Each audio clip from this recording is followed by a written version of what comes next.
정보 시스템 구축 관리 마지막 과목인 챕터 21 시스템 보안 구축 첫 번째 시스템 보안 설계 살펴보도록 하겠습니다. 학습 목표인데요.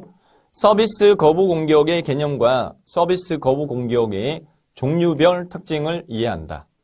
두 번째, 서버 인증과 서버 접근 통제의 개념을 이해하고 인증의 종류 그리고 접근 통제 정책의 종류를 이해한다. 마지막 세 번째, 보안 아키텍처와 보안 프레임워크에 대한 개념 및 보안 통제 항목에 대한 종류를 이해한다. 입니다. 학습 목표, 학습 내용은요, 5가지로 나눠져 있어요. 5가지. 서비스 공격 유형, 서버 인증, 서버 접근 통제, 그리고 보안 아키텍처, 보안 프레임워크 순으로 살펴보도록 하겠습니다. 첫 번째, 서비스 공격 유형입니다. 서비스 공격 유형의 개요로서 개념 정리를 해보면, 자, 서비스 공격이다. 서비스를 많이 하는 공격이다. 그게 아닙니다. 네. 서비스 공격은 일반적으로 서비스를 오히려 못하게 막는 서비스 거부 공격을 뜻합니다. 특히 서버의 역할, 클라이언트 서버 구조에서 보면 클라이언트는 요청, 고객이고 서버는 서비스를 제공하잖아요. 제공하는 서비스 종류에 따라서 웹 서버, FTP 서버, 메일 서버 등이 있겠는데, 즉 서버는 서비스 요청에 서비스를 제공을 해야 하는 의무가 있어요. 자, 그런데 이 서버가 처리할 수 있는 능력은 무한이 아니죠. 네, 제한적이란 말이에요. 얘가 서비스할 수 있는 능력을 오버하는 해당 요청이 동시다발적으로 오게 되면 능력을 초과하게 되면 얘가 못해. 서비스 못하겠어. 라고 다운되어 버리거든요. 네, 이를 악용하는 부분이 되겠습니다. 서비스 거부 공격의 종류로서요. 네, 7가지 살펴보도록 하겠는데, 핑 플러드, 핑 오브 데스, 스머핑, 그리고 SYN 플러딩, 테어드랍, 랜드, 디도스, 7가지 순차적으로 살펴보도록 하겠습니다. 첫 번째, 서비스 거부 공격의 첫 번째, 핑 플러드. 핑, 플러드, 홍수. 자, 이 핑이라는 부분 자체는요, 원래는 네트워크의 연결 상태를 점검하는 유틸리티입니다. 네, 누구든지 이용할 수 있어요. 인터넷이 예를 들어서 특정 사이트에 웹브라우저 실행시켜가지고 접속했는데 접속이 안 돼요. 이 문제가 뭐야? 이 컴퓨터가 문제야? 내부 네트워크가 문제야? 이 네트워크에서 빠져나가는 라우터가 문제야? 네. 아니면 그 서버가 문제인가? 라는 부분을 테스트를 범위가 좁은 부분에서 점차적으로 넓은 범위로 핑 테스트를 통해서 확인할 수 있거든요. 네. 여기 그림 이미지 보시면은 이게 도스 창을 띄워가지고요. 네. CMD 보드 프로그램은요. 명령 프롬프트 띄워가지고 ping 입력하고 그 다음에 목적지 서버 주소 이렇게 입력하고 엔터키를 딱 누르게 되면 기본적으로는 4개의 패킷을 보내요. 32비트짜리를. 하나, 둘, 셋, 4개를 보내고 응답을 받아요. 네. 4개 보낸 것 중에 몇 개 응답을 받았느냐. 네. 로스율, 손실. 그 다음에 응답 받을 때까지 얼마나 시간이 걸렸느냐. 네. 시간값 가지고, 네. 해당 네트워크의 연결 상태를 파악할 수 있는 유틸리티인데, 자, 이 자체를 악용할 수도 있다.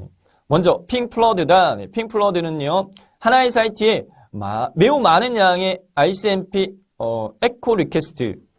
에코가 메아리죠, 메아리. 네. 정상에서 야호 하면 반대로 야호 오잖아요. 네.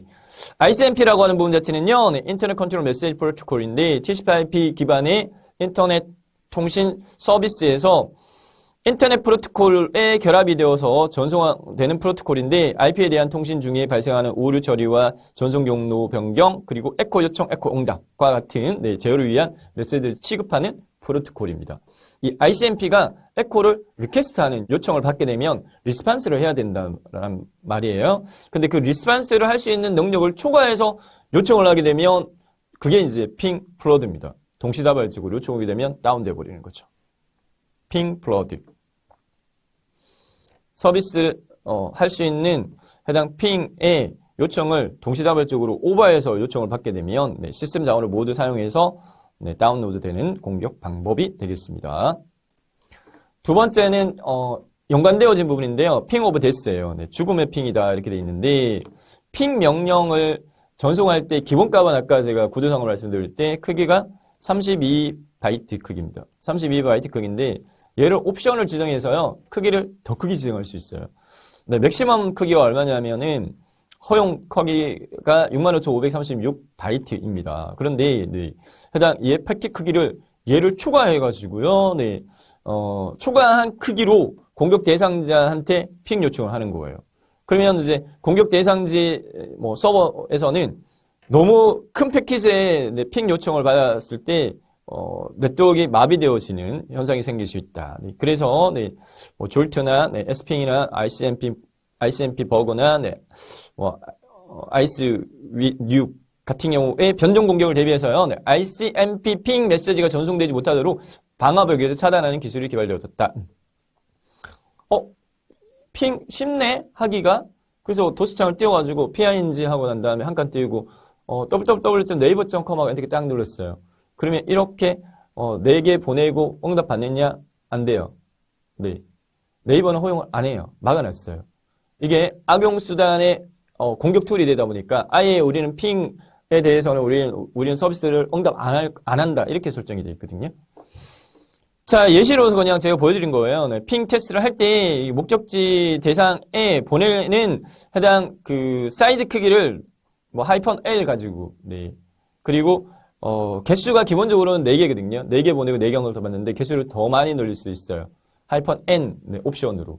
또는 아예 강제 종료할 때까지는 계속 반복해서 보내. -T 같은 경우에는 강제 종료되기까지는 계속 핑을 보내고 받아요. 네, 그렇게 할 수도 있어요. 네.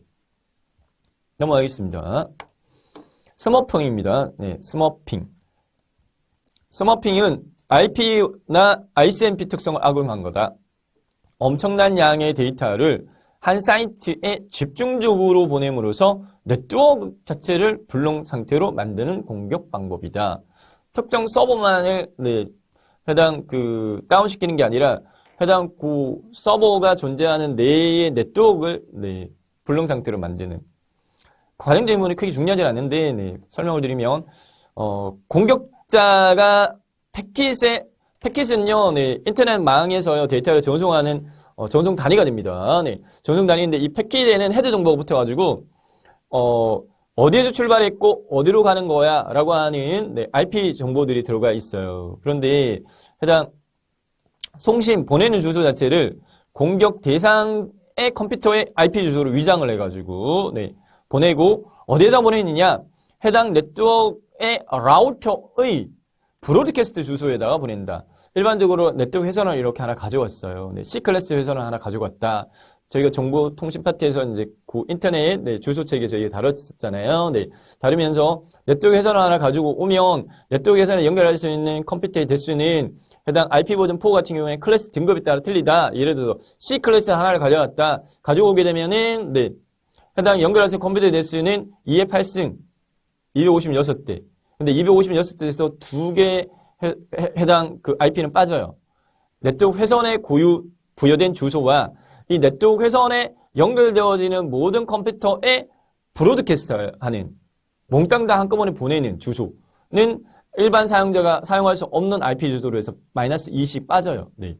자, 브로드캐스트 주소가 네트워크 회선 단위별로 부여가 되어지는데 이 브로드캐스트 주소에다가 네, 브로드캐스트 주소를 수신지로 해가지고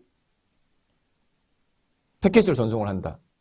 전송을 하게 되면은 라우터의 브로드캐스트 주소로 수신되어진 패킷은 해당 네트워크 내에 있는 모든 컴퓨터에 전송을 해버리죠. 네, 일괄 전송을.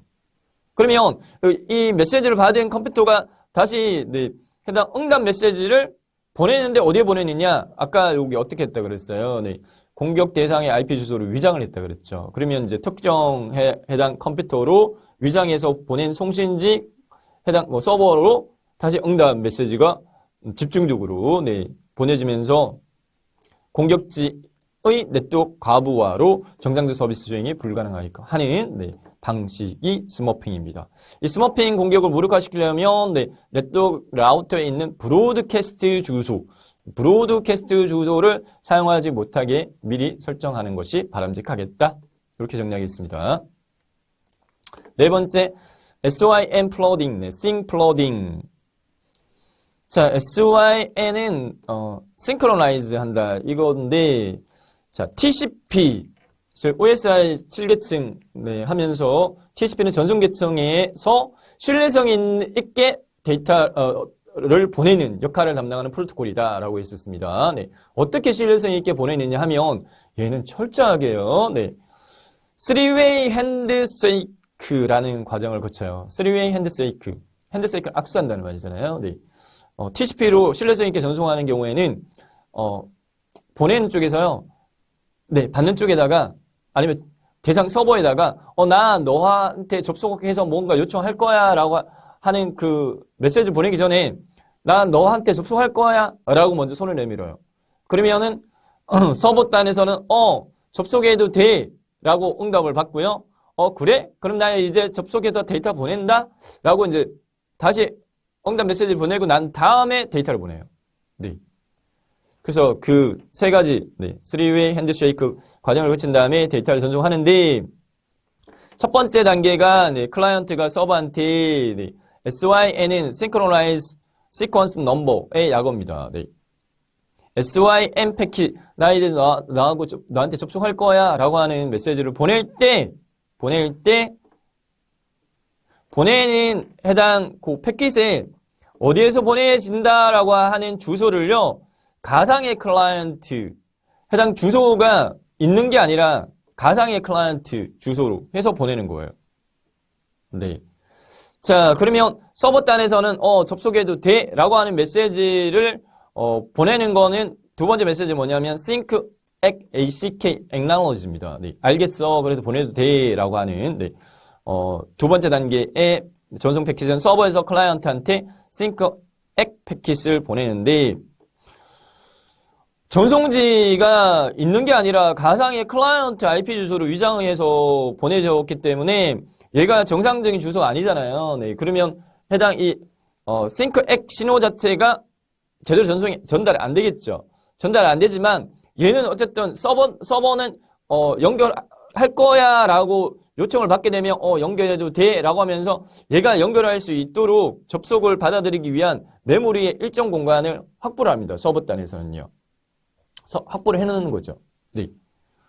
이 절차 자체가 여러 번 발생을 하게 되면 서버 단에서는 실제 제대로 연결도 되지 않으면서 요청 부분에 대해 가지고 연결할 수 있는 해당 메모리 공간만 계속 늘려가다 보면 유한 자원이니까 네. 해당 서버가 가용한 메모리를 다 대기 상태로 네. 있으면서 나중에는 이제 서비스가 중단되는 거죠. 그게 싱크 플러딩이에요. 그래서 얘를 방지하기 위해서는 어떻게 하냐면 수신지의 싱크 수신의 대기 시간을 줄이거나 침입 탐지 차단 시스템을 활용을 해서 싱크 플러딩 네, 공격을 방지할 수 있겠습니다. 3-way 핸드쉐이킹 이런 용어가 들어가면 SYN 플러딩 이렇게 개념 잡으시면 되겠습니다. 다섯 번째 테어드랍입니다. 네, 테어드랍은요, 네, 해당 데이터의 송수신 과정에서 패킷의 크기를 일반적으로 쪼개요. 네, 1메가짜리 이미지를 보낸다. 그러면 1메가를 통째로 보내지 않습니다. 얘를 일반적으로 128KB 단위별로 토막을 이렇게 내요. 네, 대략적으로 한 8개 정도 토막이 이렇게 내가지고, 토막을 내가지고 보내면서 받는 쪽에서는 다시 토막난 해당 패킷들을 조합해가지고 다시 1메가짜리 이미지로, 네, 네, 받아들이는 거거든요. 자, 그러면 보낼 때 분할하고 나서 조합할 수 있는 순번을, 네, 어디에다가 프래그먼트 옵셋이라는 값에다가 담아가지고 보내는데, 해당 이 옵셋 값 자체를 변경시켜가지고 수신 받은 쪽에서 이 패킷을 조립을 할 때 이게 네 오류를 발생시키게끔 그래서 이거 해결하다가 과부하 걸려가지고 시스템 다운로드 되게끔 하는 공격 방식이 네 테어 드랍이 되겠습니다. 네 눈물방울 공격이다 이렇게. 다음 랜드는요 패킷을 전송을 할 때 송신지 IP 보내는 쪽 IP하고 수신지 IP하고를 같게 해버려요. 네, 유장해가지고. 그래서 모든 공격 대상의 IP 주소로 설정을 한 다음에 공격 대상지한테 전송을 하게 되면 이 패킷을 받은 공격 대상은 송신 IP가 자기 자신 주소이면 자기 자신한테 다시 얘를 보내는 거예요. 네. 자기 자신, 송신지 IP가 자기 자신이니까 자신한테 응답을 수행하게 되는데 이러한 패킷이 계속해서 전송이 되어지게 되면 자신에 대해서 무한 응답하는 네, 형태로 하면서 서비스가 중단되는 그런 형태의 공격. 그래서 랜드에 대비하기 위해서는 송신 IP하고 수신 IP를 검사할 필요성이 있겠다. 마지막 7번째 DDoS입니다. 네, Distributed Denial of Service. 도스 공격은 Denial of Service, 거부, 서비스를. 근데 D는 뭔데? Distributed예요. 그래서 분산 서비스 공격이라고 이야기를 합니다. 네. 분산 서비스 공격은 여러 곳에 분산되어진 공격 지점에서 한 곳의 서버에 대해서 서비스 공격을 수행하는 것을 이야기합니다. 과정적인 부분은 크게 중요할 것 같지는 않고요. 네. 분산 서비스 공격의 툴로는 간단하게만 뭐 트린 00나 TFN이나 용어 그냥 TFN2K 그리고 뭐 스태칠 뭐 드레 뭐 이렇게 이러한 네, 이름들이 네, 있습니다. 개념은 2011년도부터 뭐 북한의 디도스 공격으로 농업 전산망이 다운돼서 접속 속도가 느려요. 아니면은 뭐 어떤 서버가 다운됐어요. 이런 네, 해당 그 언론의 보도 자료들이 많았었거든요. 그래서 이 용어도 많이 알려졌어요. 요즘은. 네. 공격의 범위를 확대하기 위해서 일부 호스트에 다수의 에이전트를 관리할 수 있는 핸들러 프로그램을 설치를 해서 마스터를 지정한 다음에 공격을 공격에 이용하기도 한다. 네. 또는요, 해당 네트워크에 취약점이 있는 호스트를 참석해서 이들한테 분산 서비스 공격용 툴을 설치해가지고 좀비 PC로 만든 다음에 해당, 네, 디도스 공격에 이용하는 경우도 있다. 이렇게 정리하고 넘어가겠습니다. 분산 서비스 공격, 디도스 공격. 추가적으로요, 네트워크 침해 공격 용어 하고요. 그리고 개인정보 정보 보안 침해 공격 용어 추가적으로만 더 정리하기 있습니다. 네. 네트워크 침해 공격과 관련되어진 네, 용어에 대한 설명입니다. 네. 스미싱이 있어요. 스미싱은 SMS 피싱. 네. 문자죠. 문자 메시지. SMS. 무료 쿠폰이나 모바일 초대장 등 문자 메시지를 보낸 다음에 메시지에 있는 주소를 클릭했을 때 악성 코드를 설치해서 검증 정보를 빼나가는 행위가 스미싱. 네. 문자 메시지. 그리고 APT는요, 네. Advanced Persistent Threat입니다. 지능형 지속 위협은 다양한 IT 기술과 방식들을 이용을 해서 조직적으로 특정 기업이나 조직 네트워크에 침투해서 활동 거점을 마련하고 때를 기다리고 있다가 보안을 무력화하고 정보를 수집한 다음에 외부로 빼돌리는 형태의 공격이다. 네, 공격 방법은 내부자에게 악성 코드가 포함되어진 이메일을 오래 기간 동안 꾸준히 발생해서 한 번이라도 클릭하기를 기다리는 형태. 그리고 스톡스넷과 같은 악성 코드가 담긴 USB 동으로 전파하는 형태가 되겠다.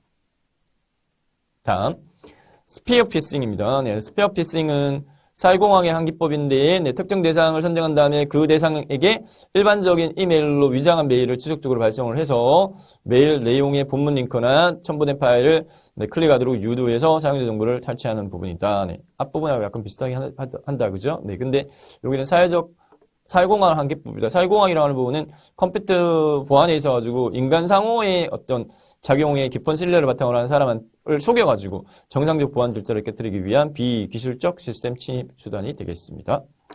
큐싱. 네, 큐싱은 네, QR코드. 네, QR코드 있죠. 이렇게 사각형으로 해가지고, 네, 평면으로 해가지고 이렇게 돼 있는 거. 네, 해당 이렇게 찍으면 뭔가 해당 특정 페이지 이동한다든지 아니면 해당 뭐 앱을 다운로드 받는다든지 이렇게 활용할 수도 있고요. 네. QR코드를 통해서 악성 앱을 다운로드를 유도하거나 악성 프로그램을 설치하도록 하는 금융사기 기법으로 QR코드와 개인 정보의 금융 정보를 낚는다. 피싱의 합성어가 되겠다. 다음, 네, 정보 보안 침해 공격과 관련되어진 용어 몇 가지만 더 정리하겠습니다. 네, 봇넷이다.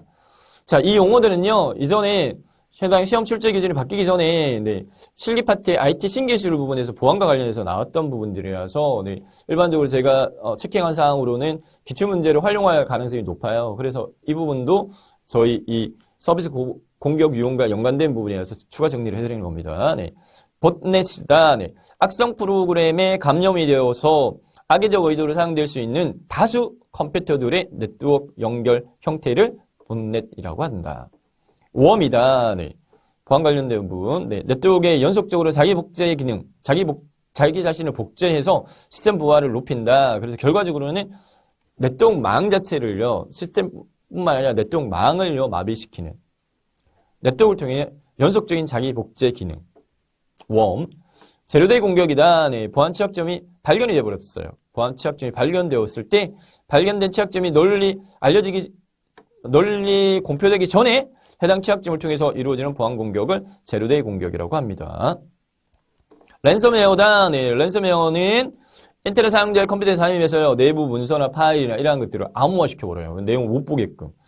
네, 그 중요한 문서인데 이거 어떻게 해? 네, 그러면 해당 그거 암호 해독용 프로그램 줄 테니까 대신 돈은 내. 이렇게, 네, 사용자 요구하기도 한다. 암호화, 네. 트로이 목마다, 네, 정상적인 프로그램에, 정상적인 기능을 하는 프로그램을 위장해서 프로그램 내에 숨어 있다가, 네, 해당 프로그램이 동작할 때 활성화되어서 부작용을 일으키는 것으로 얘는 자기 복제 능력은 없어요. 트로이 목마. 키로그 공격이다. 네, 키보드요. 키보드에 입력하는 키, 얘들을, 네, 탐지하는 거죠. 네, 그래서, 네, 아이디나 패스워드나 계좌번호, 카드 정보와 같은 개인 정보를 빼내가는 해킹 공격은 키로그 공격이 되겠습니다. 문제 정리할게요. 네, 서비스 공격 유형, 많은 내용 저희가 살펴봤는데, 다음 중 디도스, Distributed Denial 서비스에 대한 설명으로 옳지 않은 거. 특정 서버의 정상적인 기능을 방지할 목적으로 사용된다. 네. 여러 대의 장비를 이용하여 대량의 데이터를 한 곳에 서버에 집중적으로 전송해 맞습니다. 네트워크를 통해서 연속적으로 자신을 복제하여 시스템의 부하를 높임으로 시스템을 다운시키는 부분은 웜에 대한 설명입니다. 웜에 대한 설명입니다. 웜. 그래서 3번이 틀렸고, 표적이 되는 서버는 데이터 범람으로 결국 시스템의 가동이 멈추게 된다. 맞습니다. 두 번째, 공격자가 가상의 클라이언트를 위장하여 3-way 핸드쉐이크라는 부분이 있으면 바로 정답으로 SYN 플러딩, SYN 플러딩을 고르면 되겠습니다. 넘어갈게요. 다음, 서버 인증입니다. 네. 보안 서버에 대한 개념과 인증에 대한 개념 정리 먼저 할게요. 네. 보안 서버는 인터넷을 통해서 개인정보를 암호화하여 송수신할 수 있는 기능을 갖춘 서버를 이야기를 하고요. 네. 스니핑을 이용한 정보 누출. 스니핑이라는 건 냄새를 킁킁 맡다는 말이에요. 네. 그래서 내부 네트워크 내에 돌아다니는 패킷들을 캐치해서 중요 정보 빼나가는 스니핑을 이용한 정보 유출이냐, 피싱, 속이다는 말이잖아요. 네. 프라이빗 피싱. 네. 피싱을 이용한 위조 사이트 등에 대비해서 보안 서버 구축이 필요하겠다. 개인정보의 기술적 관리적 보호 조치 기준에 따르면 보안 서버는 다음과 같은 기능을 갖춰야 돼요. 네, 어떤 거? 서버에 SSL 인증서를 설치해서 전송 정보에 대한 암호화 후 송수신하는 기능. 그리고 서버에 암호화 응용 프로그램을 설치해서 전송 정보를 암호화하여 송수신하는 기능들은 갖춰야 되겠다. 그게 보안 서버라는 말이에요. 네. 인증이라고 하는 부분 자체는 여러 사람들이 사용하는 컴퓨터 시스템의 서버 컴퓨터죠. 네. 다중 사용자 컴퓨터 시스템이나 네트워크 시스템에서 로그인을 요청한 사용자의 정보를 확인하고 접근 권한을 검증하는 보안 절차가 인증입니다. 네. 자, 인증의 종류로는요, 네, 지식 기반 인증 4가지가 있어요. 네, 지식 기반 인증, 그리고 소유 기반 인증, 생체 기반 인증, 행위 기반 인증들이 있겠습니다. 세부적으로 살펴볼게요. 네. 지식 기반 인증이라는 것은 something you know예요. 알고 있는 거. 네, 일반적으로 저희 사용하는 방식들이죠. 네, 로그인할 때 회원가 일반 아이디와 비밀번호 입력하세요. 네, 그게 그 사례입니다. 사용자가 기억하고 있는 정보를 기반으로 인증하는 건데, 이 방법은 별도의 어떤 물리적 장치가 필요 없기 때문에 관리 비용이 저렴하다가 장점이지만 인증 방법 중에 가장 보안에 취약할 수도 있다라는 게 단점입니다. 네. 지식 기반 인증 외에는 아이디하고 비밀번호로 로그인하는 방식과 그리고 IP인 방식요. 네. 행자부가 주관이었는데 지금은 이 IP인도 예전에는 네, 주민번호 대신 사용할 수 있는 인터넷 상에서의 네, 해당 인증 수단으로 행자부에서 주관했는데 요건 지금 없애고 있어요. 네. 원래는 신규 회원 이 IPN 발급은 받지는 않고 있습니다. 자, 우선 지식 기반의 인증입니다. 소유 기반의 인증입니다. 네, something you have 가지고 있는 거. 사용자가 소유하고 있는 것을 기반으로 인증하는 절차. 요거는 근데 이제 도난될 수 있는 위험 소지가 있긴 있죠. 네. 소유물이 쉽게 도용될 수 있기 때문에 이 방법은 지식 기반 인증하고 또는 생체 기반 인증하고 같이 사용하는 편입니다. 네. 분실 및 도용의 위험이 존재한다. 소유 기반 인증의 예는 신분증, 주민등록번호, 운전면허, 여권, 네. 그 다음에 스마트 카드, 네. IC칩 내장되어 있는 거, 네. 그러한 것들 또는 OTP, 네. 해당 비밀번호 이제 어느 계좌에 이체한다라고 할 때 일회적으로 비밀번호를 생성시키는 거죠. 네. 사용자가 패스워드 요청할 때마다 암호 알고리즘을 통해서 새롭게 생성한 패스워드를 사용한다. 이게 소위 기반 인증이 되겠습니다. 생체 기반 인증, 네. Something you are, 당신이 그 자체, 당신 자체. 네. 사용자의 고유한 생체 정보를 기반으로 인증을 수행하는 거. 사용이 쉽지 이건 사용은 쉽고요. 도난 위험도 적지만, 도난 위험도 적고 위조가 어렵다라는 장점도 있긴 합니다. 네. 생체 기반의 인증의 예는 지문, 홍채, 망막, 얼굴, 엄성이나 정맥 등이 생체 기반 인증이 되어 있고, 기타 인증 기법으로서는 행위 기반 인증은, 네. 사인하세요. 네. 행동으로요. 행동 정보를 이용해서 인증하는 거. 사인이나 또는 이렇게 뭐 동작, 특정 동작, 네, 이렇게. 그 다음에 위치 기반 인증은 인증을 시도하는 위치의 적절성 확인, GPS나 IP 주소 이용. 문제 정리하겠습니다. 서버 인증에 대한 퀴즈 문제입니다. 다음 중 보안 서버에 대한 설명으로 틀린 거 골라라. 보안 서버는 암호화 응용 프로그램을 설치하여 전송 정보를 암호화하여 송수시라는 기능을 갖춰야 한다. 네, 맞죠? 보안 서버는 SSL, 네, Secure Socket Layer 인증서를 설치하여 전송 정보를 암호화하여 송수신 기능 갖춰야 돼. 맞고, 스니핑을 이용한 정보 유출과 피싱을 이용한 유저 사이트 등에 대비해서 보안 서버 구축이 필요하다. 맞고, 보안 서버는 인터넷을 통해서 개인과 개인이 직접 연결되어 파일을 공유할 수 있도록 하는 서버는 네, 파일 트랜스 프로토콜 서버, FTP 서버예요. 파일을 주고받는 때 이용하는 서버는 FTP 서버. 얘가 네, 틀렸습니다. 다음 서버 접근 통제에 대해 살펴보도록 하겠습니다. 네. Access Control, 접근 통제 또는 접근 제어 이 부분인데요. 네. 저희가 13장인 네, 물리 데이터베이스 설계에서도 물리 데이터 요소 중에 접근 통제라는 부분을 저희가 다뤘습니다. 네, 그 부분도 참조해 보시면 좋을 것 같고, 네. 자, 정리하겠습니다. 접근 통제는 사용자 및 장비의 접근 필요성에 따라서 정보 자산에 대한 접근 권한을 부여하므로 인가자의 무단 접근을 제한을 두는 것을 이야기한다. 접근 통제는 다음과 같은 통제를 통해서 네, 자원의 불법적 접근 및 파기를 예방할 수 있는데 비인가되어진 사용자의 접근 감시, 그리고 접근 요구자의 사용자 식별, 그리고 접근 요구의 정당성 확인 및 기록, 그리고 보안 정책에 근거한 접근의 승인 및 거부. 접근 통제의 3요소라고 해서 이전에 저희가 다뤘어요. 네. 접근 통제 정책, 접근 통제 메커니즘, 그리고 접근 통제 보안 모델이 있는데 이 파트에서는 저희가 이 접근 통제 정책 중심적으로 정리하도록 하겠습니다. 접근 통제의 정책의 종류입니다. 네. 첫 번째, 임의적 접근 통제. 임의적 접근 통제 정책은 객체에 접근하고자 하는 주체의 접근 권한에 따라서 접근 통제를 적용하는 방식이 되겠다. 사용자가 접근 권한을 임의적으로 추가 또는 처리하는 것이 가능하고 데이터 소유자가 사용자나 사용자 그룹의 신분에 따라서 임의로 접근을 제어할 수 있다. 구현을 위해서는 액세스 컨트롤 리스트를 사용해 신원 기반이나 사용자 기반 통제 방식을 사용한다. 두 번째, 강제적 접근 통제예요. 네, 강제적 접근 통제는 주체와 객체의 등급을 비교를 해서 접근 권한을 부여하는 방법이고 이 접근 통제 방법은 제3자가 접근 통제 권한을 지정한다라는 특징이 있습니다. 네, 제3자가 접근 통제 권한을 지정한다. 강제적 접근 통제는 사용자가 아니라 네, 제3자가 최상위 보안을 가지는 등급을 가진 자도 모든 자료의 열람은 불가능하게끔 한다.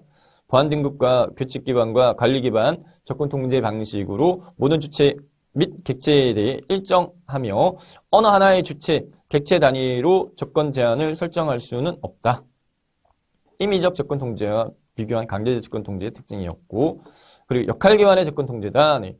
임의적 접근 통제의 단점을 보완한 기법으로 비임의적 접근 통제라고도 합니다. 네. 사용자한테 최소한의 권한을 부여함으로써 권한의 남용을 방지할 수 있고 직무에 따라 허가를 결정하기 함으로 직원이 자주 바뀌는 구조에서 유리한 정책이 되겠다. 역할 기반의 접근 통제. 인사 담당자인 경우에는 이 권한을 줄 거야. 이렇게 역할에 기반한 접근 통제. 접근 통제 행렬이라고 있습니다. 네, 접근 통제 행렬은 주체를 누구야? 네, 홍길동 박철순이야. 네. 그 다음에 주체, 바뀌어서 설명드렸군요. 네. 주체가 열이에요. 사원이다, 네. 부서다, 네. 상품이다, 판매 현황이다, 거래업체다. 이게 열이에요. 네. 주체가 열. 그리고 객체, 이용자요. 이용자는 행. 네. 홍길동이야, 박돌순이야. 네. 각각에 대해서요. 각 열 단위별 주체에 대해 객체가 가지는 권한을요. 표양식으로 해가지고 표기한 거예요. 네. 각각의 권한을 부여하는 방법으로 주체와 객체가 커질 경우 행렬 유지가 어렵다라는 단점이 있긴 합니다. 네. 홍길동은 사원에 대한 모든 권한을 다 가져. 네. 부서에 대한 모든 권한을 다 가져. 상품에 대해서는 읽기만 할 수 있어. 판매 현황에 대해서도 읽기만 할 수 있어. 거래 현황에 대해서는 읽기만 할 수 있어. 네. 라이트는 수정할 수 있는 권한. 이렇게 이해하시면 될 것 같습니다. 네. 그래서 접근 통제 행렬이라는 거는 열에다가 주체를 명기를 하고 행에다가는 이용하는 객체를 명기해가지고 표 내에 네, 권한을 표기해가지고 하는 방식. 접근 제어 마지막. 네, 접근 제어는 사용자에 따라 공유 데이터에 접근할 수 있는 권한을 제한하는 방법. 접근의 허용을 결정하는 인증 그리고 사용자 행위에 대해 강제적으로 제한하는 인가 등이 있다. 문제 풀어볼게요. 다음 중 데이터 보안에 대한 접근 통제에 대한 설명으로 틀린 거 골라라.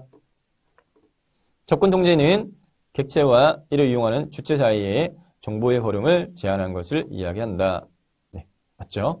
두 번째, 접근 통제는 허가된 사용자만 객체에 접근하게 함으로써 불법적인 자원 접근 및 파괴를 예방할 수 있어요. 네. 임의 접근 통제는 데이터에 접근하는 사용자의 신호에 따라 접근 권한을 부여하는데 제3자가 접근 통제 권한을 가진다. 이게 틀렸습니다. 네. 제3자가 접근 통제 권한을 가진 것은 강제 접근 통제입니다.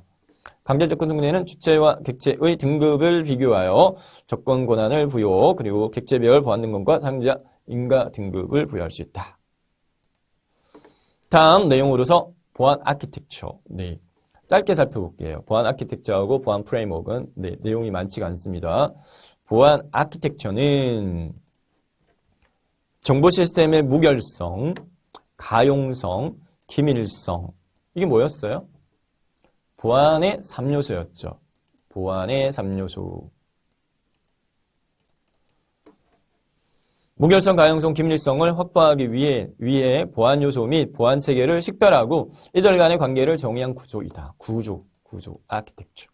보안 아키텍처를 통해서 관리적, 물리적, 기술적 보안 개념의 수립과 보안 관리 능력의 향상, 그리고 일관된 보안 수준의 유지를 기대할 수 있다.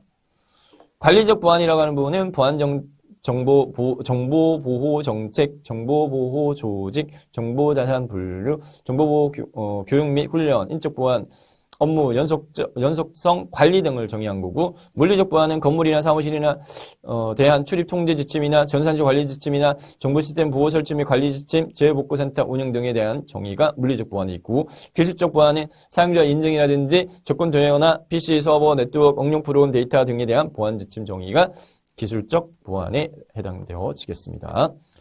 보안 아키텍처는요, 보안 수준의 변화가 생겨도, 네, 요거 약간, 네. 보안 아키텍처는 보안 수준의 변화가 생겨도 기본 보안 아키텍처의 수정 없이는 기본 보안 아키텍처의 수정 없이 지원할 수 있어야 한다. 네, 보안 아키텍처는 보안 수준의 변화가 생긴다 하더라도 기본 보안 아키텍처 수정 없이 지원할 수 있어야 한다. 여기 시험에 보기 항목으로 틀린 보기 항목 잘 나올 것 같아요. 네. 보안 아키텍처는 보안 요구사항의 변화나 추가를 수정할 수 있어야 된다. 네, 넘어가겠습니다. 보안 아키텍처 표는요, 네, ITU-T X850의 보안 표준을 기준으로 구성한 보안 아키텍처 모델의 이해가 되겠습니다. 네. 보안 계층에는 인프라 시스템, 응용 프로그램, 데이터, DB, 단말기, 인터페이스, 보안 영역은 정보 시스템, 아키텍처. 네, 구조요, 구조. 네, 구조. 보안 아키텍처, 보안 구조.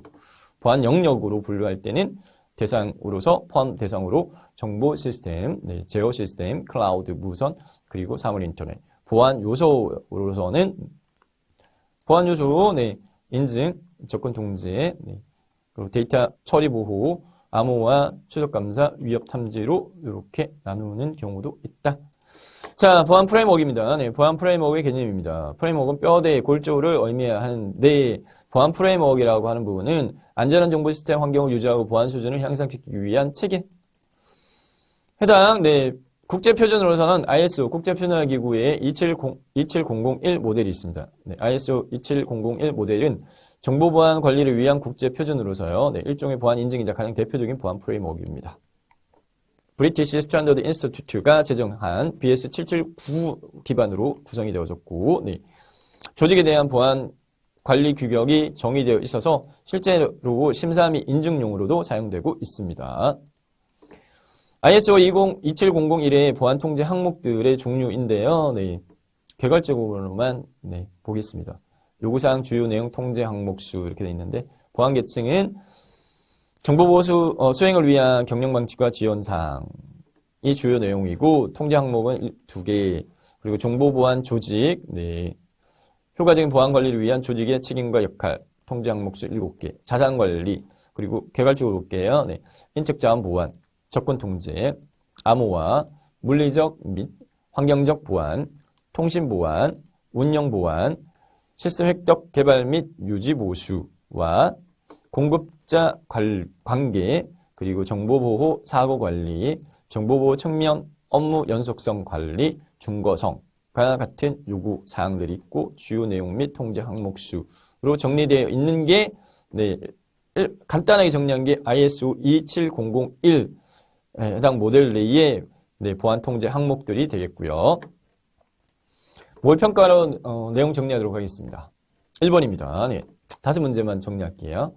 다음과 같은 특징을 가지는 서비스 공격 유형으로 올바른 것은 QR 코드를 통해 QR이라고 나오면 네, 바로 구할 수 있어야 됩니다. 네, 큐싱을 이야기합니다. 큐싱.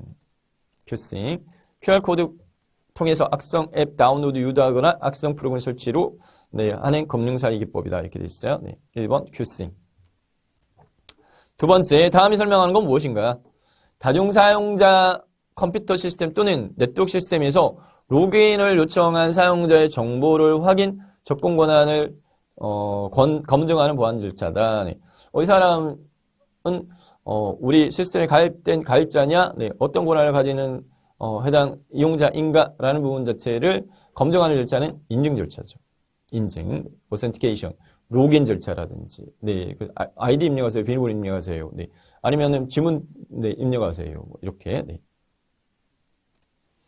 다음 세 번째, 서버 보안에 의한 접근 통제에 관한 설명으로 올바르지 않은 것.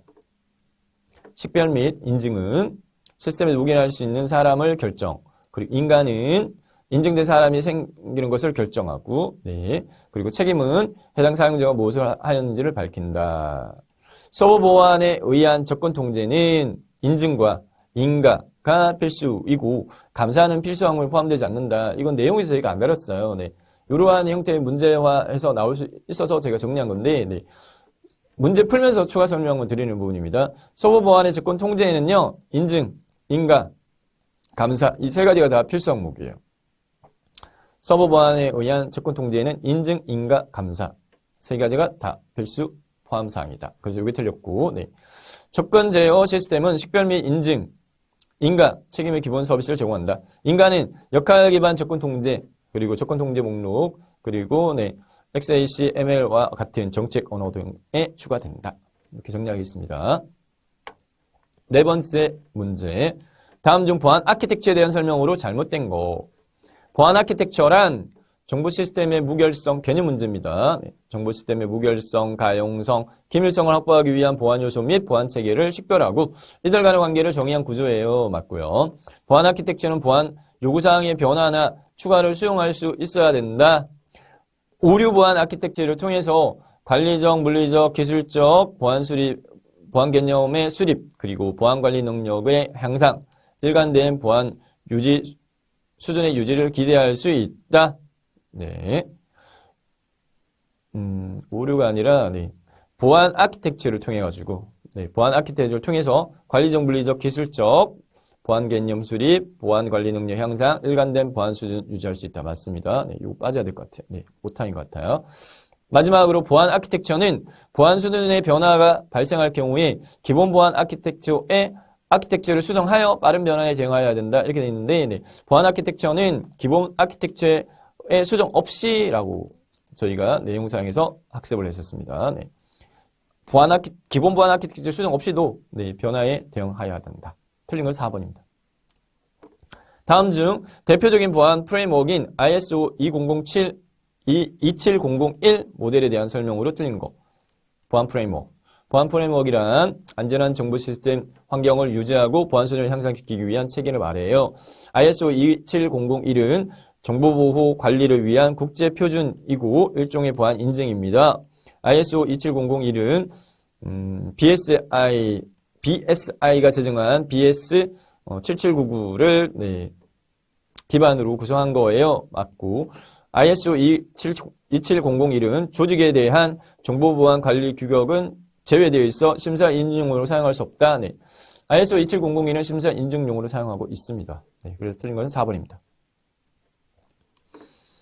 핵심 정리 네, 간단히 정리하고 네, 클로징 하겠습니다. 네, 서비스 공격의 유형, 시험 출제 비중도 여기가 오히려 비중도 높게 나오지 않을까 싶어요. 이 파트에서는요. 네, 서비스 거부 공격의 종류는요. 네, 핑 플러드, 핑 오브 데스, 스머핑, 네, 신 플러딩, 네, 테어드랍, 랜드, 디도스. 특징 설명해놓고 보기에서 이거 고를 수 있게끔 네, 익혀놓으시면 되겠고, 네트워크 침해 공격의 종류로선 네, 스미싱, 그리고 네, APT 지능형 지속 위협, 그리고 스페어 피싱, 네, 큐싱, QR코드, 그리고 정보 보안 침해 공격으로선 본넷, 웜, 네, 제로 데이 어택, 그리고 랜섬웨어, 트로이 목마, K로 어택, 이러한 것들이 있었죠.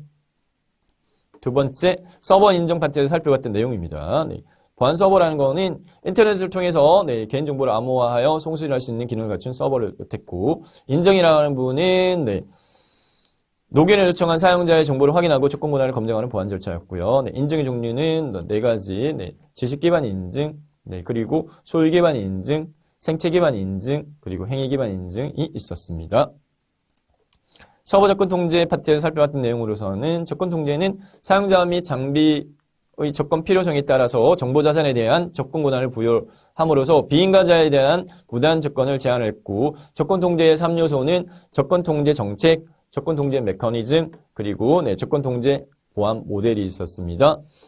세부적으로 살펴봤던 거는 저희가 접근 통제 정책의 종류를 세부적으로 살펴봤었죠. 네, 임의적 접근 통제, 강제적 접근 통제, 역할 기반 접근 통제, 그리고 접근 통제 행렬, 네, 접근 제어가 있었는데 개념 이렇게 위주로 네, 정리하시면 될 것 같아요. 네. 네 번째 보안 아키텍처, 네, 정보 시스템 무결성, 가용성, 기밀성 확보 위한 보안 요소 및 보안 체계 식별하고 이들 간의 관계를 정의한 구조였고요. 네, 아키텍처.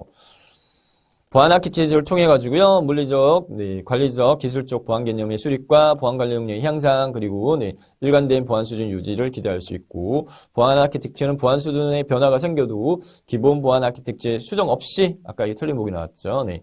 보안 아키텍처는 보안 수준의 변화가 생겨도 기본 보안 아키텍처는 수정 없이 지원할 수 있어야 되고, 그리고 보안 요구사항의 변화나 추가를 수용할 수 있어야 한다. 마지막 보안 프레임워크. 보안 프레임워크에서는 저희가 ISO 27001 모델에 대해서 네, 정보 보안 관리를 위한 국제 표준이었다. 네, 일종의 보안 인증이자 가장 대표적인 보안 프레임워크가 된다. 네, 이상으로 시스템 보안 설계에 대해 살펴봤습니다. 시스템 보안 구축, 네, 두 번째, 네, 마지막 내용입니다. 네, 시스템 보안 구현에 대해 살펴보도록 하겠습니다. 학습 목표인데요. 로그 분석의 개념과 리눅스와 윈도우에서의 주요 로그 분석 대상을 이해한다. 두 번째, 보안 솔루션의 개념과 보안 솔루션의 종류별 특징을 이해한다. 세 번째, 취약점 분석 평가의 개념, 그리고 네, 범위 및 항목과 수행 절차에 대해 이해한다. 학습할 내용은 세 파트입니다. 네, 로그 분석, 보안 솔루션, 취약점 분석이 되어 있는데요. 네, 주 포커스는 두 번째 보안 솔루션에 대해서 포커스 두고 학습하시는 걸 권해드립니다. 용어사전에서는요, 로그는 네, 시스템 사용에 대한 모든 내역을 기록해 놓은 것이다. 이 로그 분석을 통하면 시스템에 대한 침입 흔적이나 취약점 확인이 가능합니다. 로그 분석입니다. 로그 개념 방금 저희가 용어를 정리했는데 로그는 시스템 사용에 대한 모든 내역을 기록해 놓은 것이다. 로그 정보를 이용하면 시스템 침해 사고 발생이 됐을 때 해킹의 흔적이나 공격의 기법 파악이 가능하다. 그래서 정기적으로 분석을 하게 되면 로그 정보를 시스템에 대한 침입 흔적이나 취약점 확인이 가능합니다. 자, 운영체제별로요, 크게 대분류해서 리눅스와 윈도우를 사례로 해서요, 로그 분석 살펴보도록 하겠는데, 리눅스에서의 로그는요, 리눅스는 시스템의 모든 로그를 어디에 기록하느냐, var/로그라는 디렉토리에 기록 관리합니다. 로그 파일을 관리하는 syslogd 데몬이라고 하는 부분 자체는 윈도우에서의 서비스 역할을 하는데 사용자가 직접적인 개입 없이도 해당 특정 상태가 되면 자동적으로 동작하는 시스템 프로그램입니다. 그래서 윈도우 리눅스는 데몬이라고 하고 윈도우에서는 서비스라는 용어를 사용합니다. 로그 파일을 관리하는 syslogd 데몬은 etc 내의 디렉토리명입니다. syslog.conf라는 파일을 읽어서 로그 관련되어진 파일들의 위치를 파악하고 로그 작업을 시작을 하는데 해당 이 파일은 수정 불가능하냐? 수정할 수도 있어요. syslog.conf 파일은요. 파일을 수정해서 로그 관련되어진 파일들의 저장 위치와 파일명 변경이 가능합니다. 리눅스에서의 주요 로그 파일입니다. 윈도우보다는 오히려 리눅스가 문제로 내기가 더 수월할 거예요. 왜? 보기 항목이 많으니까. 자, 로그의 종류인데 커널 로그. 커널은 다시 한번 정리하겠습니다. 이 리눅스 운영체제에서 가장 핵심적 부분을 담당한다. 하드웨어를 보호하고 프로그램과 하드웨어 간의 인터페이스 역할, 그리고 프로세스 관리, 저장장치 관리, 기억장치 관리, 파일 관리, 입출력 관리, 프로세스 간의 통신 등 다양한 여러 기능들을 수행하는 게 어디다? 커널입니다.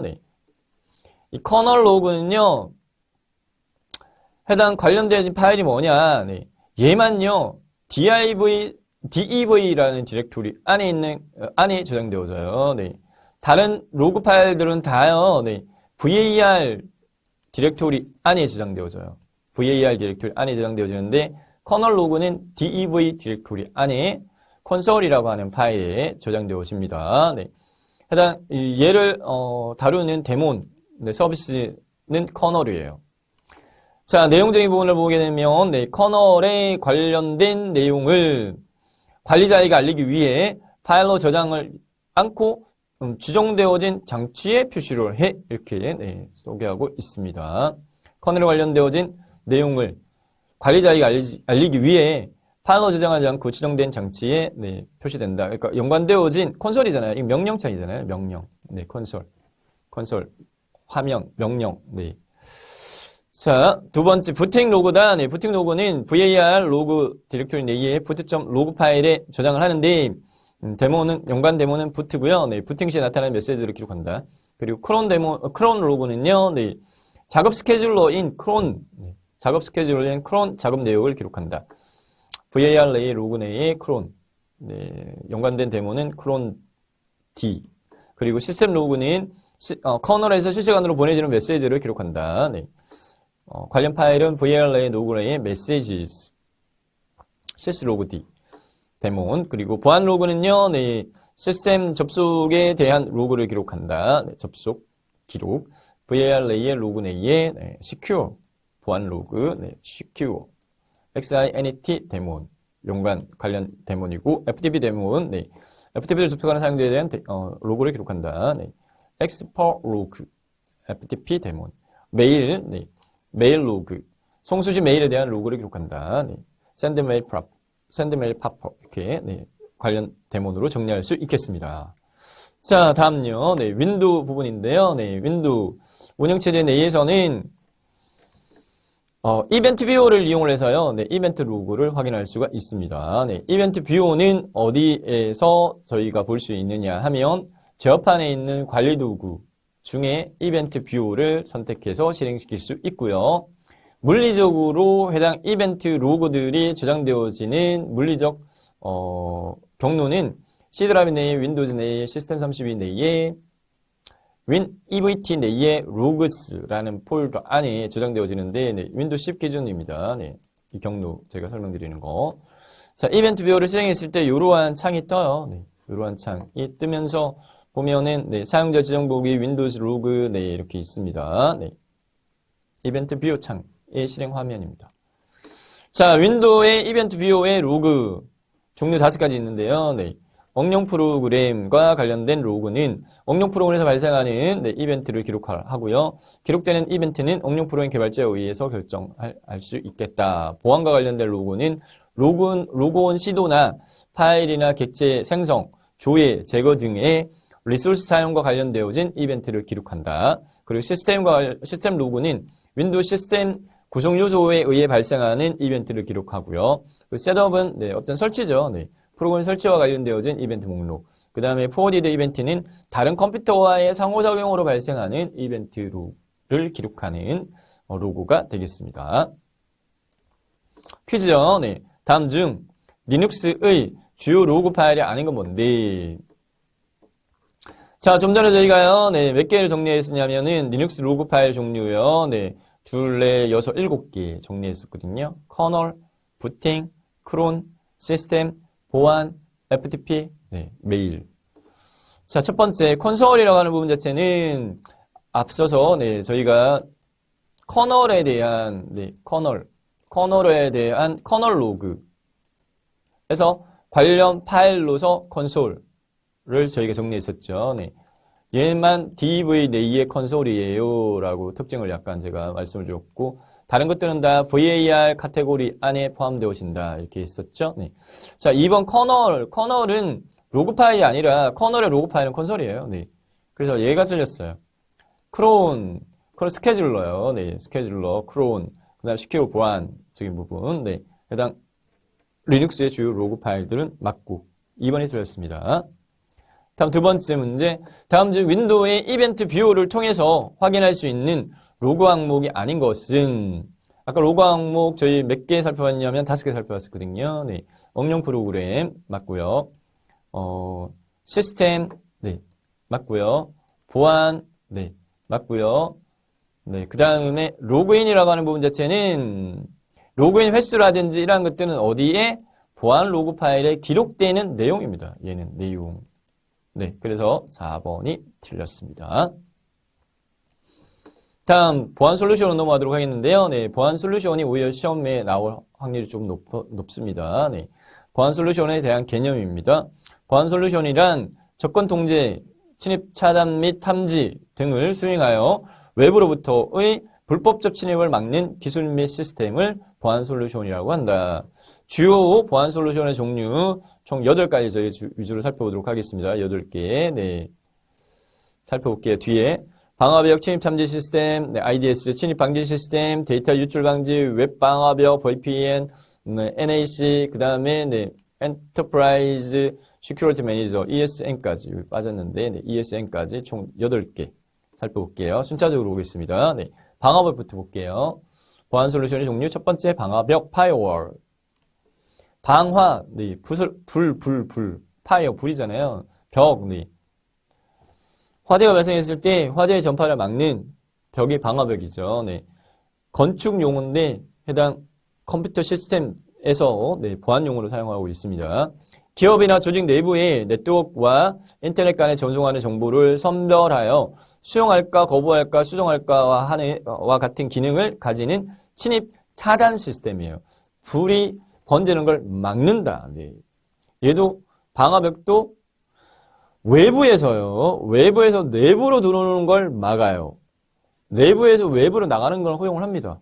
즉 내부 네트워크에서 외부로 나가는 패킷은 그대로 통과시키되 외부에서 내부로 들어오는 패킷들은 내용을 철저하게 체킹해가지고요.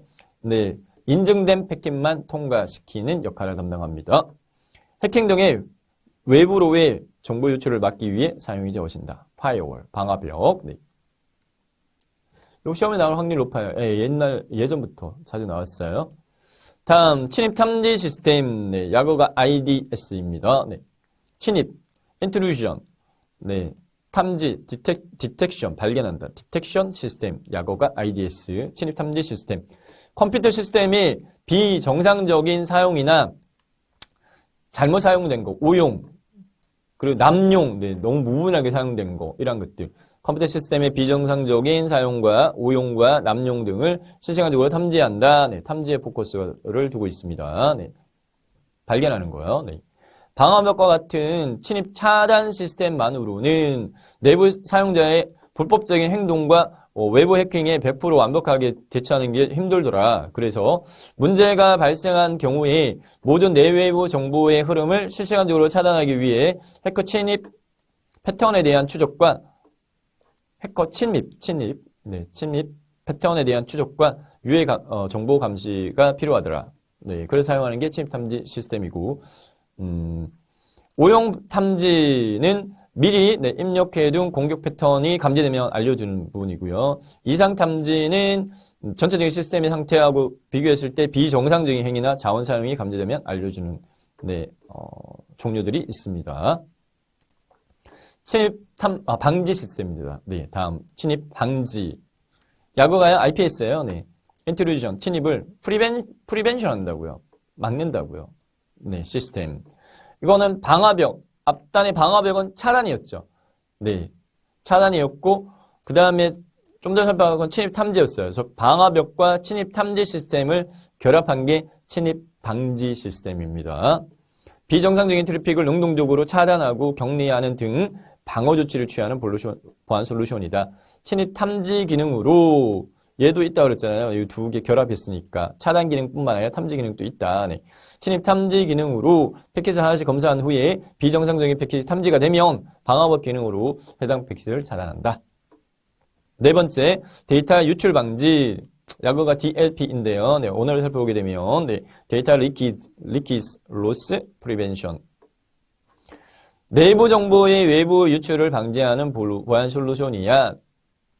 대기업군 같은 경우에 보면은 내부적으로 일례로 LG 디스플레이 같은 경우에 보면 내부적으로 USB 사용을 못해요. 파일, 이메일 내부에서 외부로 보내는 거 다 막아놨어요. 네, 보안적인 측면에서 데이터 어떤 정보 유출적인 부분에서요. 네, 그래서 예를 들어서 어떤 사람이 나 회사 이제 나가면서 중요 정보를 빼갈 수는 없으니까, 파일로 가져갈 수는 없으니까 어떻게 하냐면 복사를 이렇게 해가지고 문서로 가져갈 수 있어요. 네, 그 케이스 같은 경우도 이런 데이터 유출 방지 시스템 내에 보면 사내 직원이 사용하는 PC와 네트워크상의 모든 정보를 검색하고 메일이나 메신저나 웹하드나 네트워크 프린트 등의 사용자 행위를 탐지, 통제 후에 외부로 유출을 사전에 방지한다. 이렇게 돼 있어요. 네. 아까 제가 말씀드렸던 LG 디스플레이 같은 경우에는 직원들이 메일을 외부로 이렇게 보내는 것도 막았다. 이렇게 이야기를 하던데 업무 직종에 따라 틀릴 겁니다. 네. 자, 어쨌든 요런 사항입니다. 내부 정보의 외부 유출을 방지하는 보안 솔루션이야. 네. 내부 직원이 사용하는 PC와 네트워크의 모든 정보를 검색하고 메일이나 메신저나 웹하드나 네트워크 프린터 등 사용자 행위를 탐지, 통제해서 외부로 유출을 사전에 방지한다. 웹 방화벽입니다. 네. 앞서서 방화벽 살펴봤는데 앞에 웹이라고 붙어 있어요. 네. 즉 일반 방화벽에서 탐지하지 못하는 SQL 삽입 공격이라든지 이전에 저희가 했었어요. 네. SQL 삽입은 해당 그 데이터베이스에 데이터를 조작하는 SQL문을 포함시켜가지고 공격하는 거. 크로스 사이트 스크립팅, XSS 등 웹 기반의 공격을 방어할 목적으로 만들어진 웹 서버에 특화된 방화벽. 네. 이 웹 방화벽이다. 웹 관련되어진 공격을 감시하고 공격이 웹 서버에 도달하기 전에 이를 차단한다. 네. 서비스 범위 자체가 좀 제한적이죠. 네. 웹과 관련되어진 공격 감시, 해당 차단한다. 이렇게 이해하시면 되겠습니다.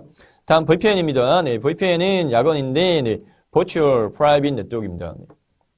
가상 사설 통신망, VPN. 자, 인터넷망은 공용망이잖아요. 네. 모든 사람들 다 이용하는데, 거기 내에서요, 가상적인 사설망이다라고 해서, 자, 인터넷 등 통신 사업자는 공중 네트워크, 퍼블릭, 공개되어져 있는 네트워크인데,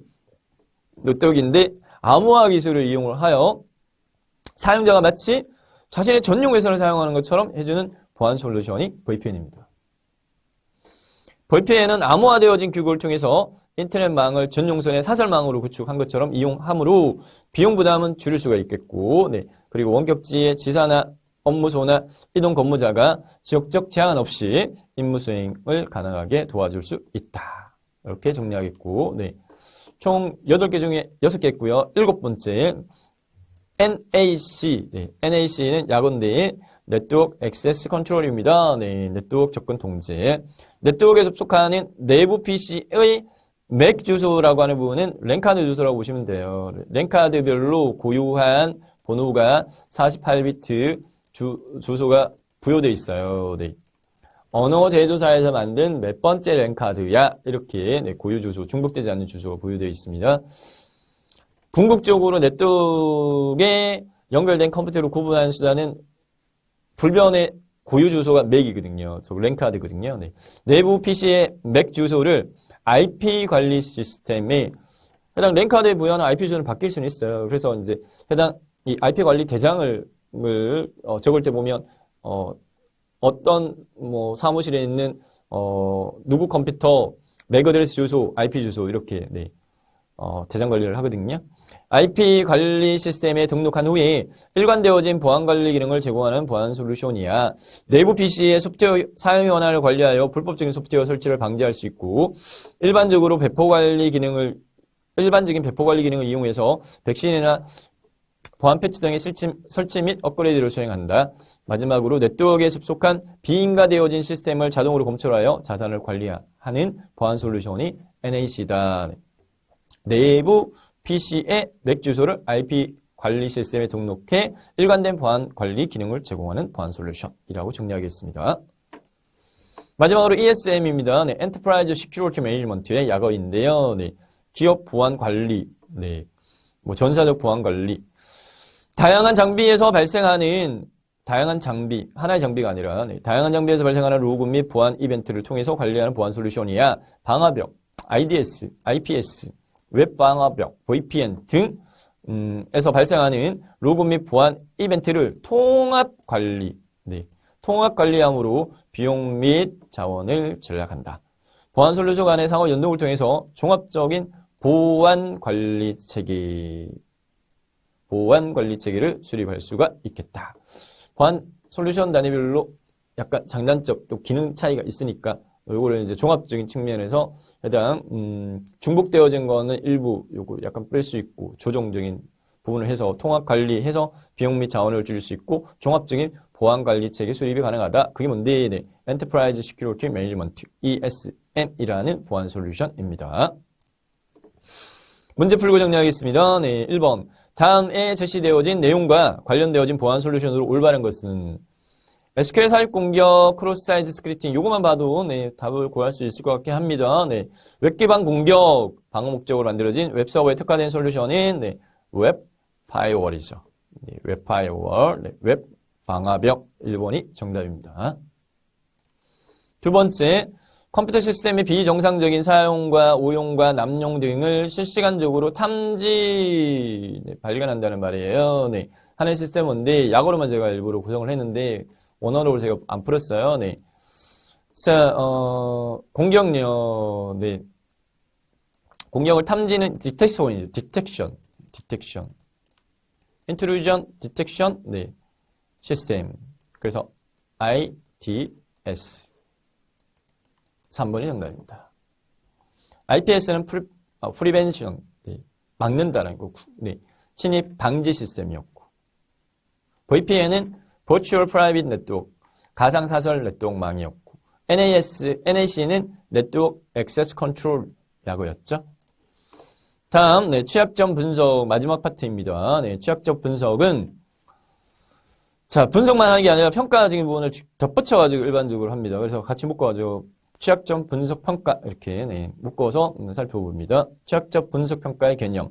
사이버 위협으로부터 정보 시스템의 취약점을 분석 및 평가한 후에 개선하는 일련의 과정을 뜻한다. 취약점 분석 평가란 안정적인 정보 시스템 운영을 방해하는 사이버 위협에 대해 항목별 세부 점검을 하는 항목을 파악을 하여 취약점 분석을 수행을 하고요. 취약점이 발견이 되면 위험 등급을 부여하여 개선 방향에 대한 개선 방향을 수립한다. 네. 등급을 상중하 이렇게 상은 우선적으로 해야 되는 거고 중하는 뭐 중기 장기적으로 해나가는 거 뭐 이렇게 뒤에 세부 내용 나옵니다. 범위 및 항목입니다. 취약점 분석 평가 범위 및 항목 정보 시스템과 정보 시스템 자산에 직간접적으로 관련되어진 물리적인 거, 관리적인 거, 기술적인 분야를 모두 다 포함을 하고요. 취약점 분석 평가의 기본 항목은 상중하 3단계로 중요도를 분류합니다. 상으로 분류되어진 것은 얘는 중요 높으니까 반드시 점검해야 될 대상이야. 필수 점검 항목으로 분류를 하고 중이나 하로 분류되어진 항목은 회사 사정에 따라서 선택적으로 중기 또는 장기적으로 점검을 하는 대상으로 분류합니다. 다음, 취약점 분석에 대한 수행 절차 및 방법입니다. 순서상으로 첫 번째, 취약점 분석 평가에 대한 계획을 먼저 수립을 하고요. 계획 내에는 수행 주체와 수행 절차와 소요 예산과 산출물 등에 대한 세부 계획을 수립합니다. 그리고 두 번째 단계에서는 대상에 대한 선별 과정이 진행되어지는데요. 정보 시스템 자산을 선별하고요. 유형별로 그룹화하여 취약점 분석 평가 대상 목록을 작성을 합니다. 그리고 식별되어진 대상 목록에 각 자산에 대한 중요도를 산정을 합니다. 다음 세 번째 단계는 취약점 분석을 수행하죠. 취약점 분석을 수행. 취약점 분석 평가를 위한 관리적, 물리적, 기술적인 세부 점검 항목표를 작성을 하고 관리적인 점검은 정보 보안 정책이나 지침 등 관련 문서 확인과 정보보호 담당자, 시스템 관리자, 사용자 등과 면담을 통해서 수행을 하고요. 물리적 점검은 전산실이나 발전실 등 통제구역을 직접 발로 찾아가서 현장을 점검하는 형태로 수행이 되어지고 마지막으로 기술적인 점검은 점검 도구나 모의 해킹 등을 통해서 수행할 수가 있겠습니다. 마지막으로 취약점 분석 수행을 통해서 내용에 대한 평가입니다. 마지막 평가 수행. 취약점 분석 세부 결과를 작성을 하고요. 파악되어진 취약점별로 유형 등급을 상중하로 구분 표시하고 상은 조기 개선, 중은 중기 위험 등급 중하는 중기 또는 장기 개선으로 분류해서 개선의 방향을 수립합니다. 모의평가 정리하겠습니다. 네 문제만 풀게요. 첫 번째. 다음 중 리눅스의 로그 파일에 대한 설명으로 틀린 거. 시스템의 모든 로그를 VAR 내의 로그 디렉토리에서 기록 관리해요. 맞습니다. 두 번째.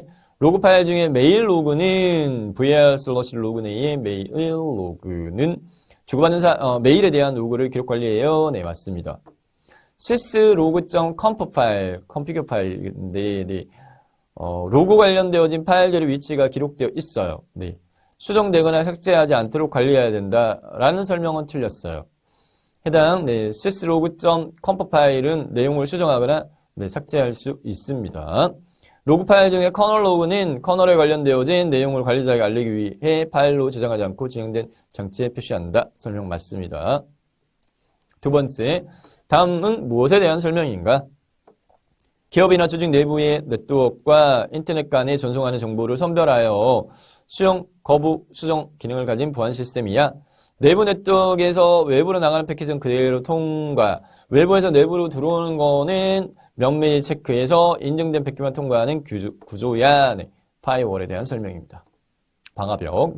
얘는 차단이죠. 차단 시스템입니다. 3번 다음 중 보안 솔루션인 ESM Enterprise Security Management 관련 설명으로 틀린 거. 다양한 장비에서 발생하는 로그 및 보안 이벤트를 통합하여 관리하는 보안 솔루션이야. 밑에 보면 방화벽, IDS, IPS, 웹 방화벽, VPN 등 다양한 장비에서 발생하는 로그 및 보안 이벤트를 통합하여 관리하는 보안 솔루션. 맞습니다. 보안 솔루션 간의 상호 연동을 통해서 종합적인 보안, 장치 간에 중복된 것도 있고 약간 부족한 부분들 서로 전체적인 측면에서 보안 관리 체계를 수립할 수 있어. 맞고. 방화벽 IDS, IPS 웹 방화벽, VPN 등에서 발생한 로그 및 보안 이벤트를 통합하여 관리함으로써 네, 비용 및 자원을 절약할 수 있다. 이것도 맞습니다. 네 번째, 네트워크 내부의 PC에 맥 주소를 IP 관리 시스템에 등록한 후에 일관된 보안 관리 기능을 제공한다라는 부분은 ESM에 대한 설명이 아니라 네, 네트워크, 네, 액세스 컨트롤, NAC 솔루션에 대한 설명이에요. 그래서 4번이 틀렸습니다. 네 번째, 다음 중 취약점 분석 및 평가에 관한 설명으로 잘못된 거, 틀린 거. 첫 번째, 취약적 분석 평가란 사이버 위협으로부터 정보 시스템 취약점을 분석 및 평가한 후에 개선하는 일련의 활동이야. 네, 맞고요. 관리적 점검은 전산실이나 발전실, 통제구역을 직접 찾아가서 발로 찾아가, 네, 얘는 물리적 점검이었어요. 네, 관리적이 아니라, 네, 물리적 점검이었습니다. 네, 이거 틀렸죠. 다음, 취약적 분석 평가의 범위는 정보 시스템과 정보 시스템 자산에 직간접적으로 관여한 물리적, 관리적, 기술적 분야를 포함한다. 맞고, 위험 등급이 상인 것은 조기 개선하고, 위험 등급이 중하는 중기 또는 장기 개선으로 네, 개선 방향을 수립한다. 맞습니다. 네. 자, 학습했던 내용 핵심 정리하겠습니다. 세 파트로 나눠서 저희 살펴봤는데 로그 분석이다. 네, 로그는 시스템 사용에 대한 모든 내용을 기록한 것인데 로그 분석을 통해서 시스템에 대한 네, 침입 흔적이나 취약점 확인이 가능했고 리눅스의 로고와 윈도우 로그 중에 리눅스 로그가 더 네, 내용이 많으니까 다시 한번 정리합니다. 네. 로그 종류는 총 7개, 네, 커널 로그, 부팅 로그, 크론 로그, 시스템 로그, 보안 로그, FTP 로그, 메일 로그가 있더라. 네, 커널은, 네, 커널에 관리되어진 내용을 관리자에게 알리기 위해 파일로 저장하지 않고 지정된 장치에 표시하는데, DV 디렉토리 내에 컨솔 파일이 연관되어진 부분이고, 데모는 커널이었다. 네, 부팅은 부팅 시, 크론은 작업 스케줄러, 크론 D의 작업 내용을 기록하는 거야. 네. 시스템 로그는 실시간으로 보내져 오는 메시지 기록이라서 VAR 레일 로그 내에 메시지가 관련되어진 로그 파일이고요. 네, 보안 로그, FTP 로그, 메일 로그는 건너뛰겠습니다. 두 번째, 네, 보안 솔루션. 접근 통제, 침입 탐지 및 침입 차단 및 탐지 등을 수행하여 외부로부터의 불법적인 침입을 막는 기술 및 시스템이었고요. 주요 보안 솔루션 총 8개 저희 살펴봤는데 명칭만 되짚고 넘어갈게요. 방화벽 있었고 차단이었고 침입 탐지, 네, 디텍션, 네, 방지, 프리벤션, 그리고 데이터 유출 방지, 네, 그리고 웹 방화벽, 웹에 네, 제한적으로 네, 방화벽 기능 수행하는 거, VPN, 가상사설 네트워크망, 네, NAC, 그리고 네, 종합적인 네, 엔터프라이즈 시큐어 매니지먼트 ESM 8가지가 있었습니다. 마지막 취약적 분석. 네. 사이버 위협으로부터 정보 시스템의 취약점을 분석 및 평가한 후에 개선하는 일련의 과정이었고 수행 절차 및 방법으로서는 계획 수립 먼저 했죠. 취약적 분석 평가 계획 수립. 그리고 두 번째 평가 대상에 대한 선별. 그 다음에 분석 수행. 그 분석 수행에 대한 평가 수행 순으로 진행이 되어졌습니다. 네, 이상으로 시스템 보안 구현에 대해 살펴봤습니다.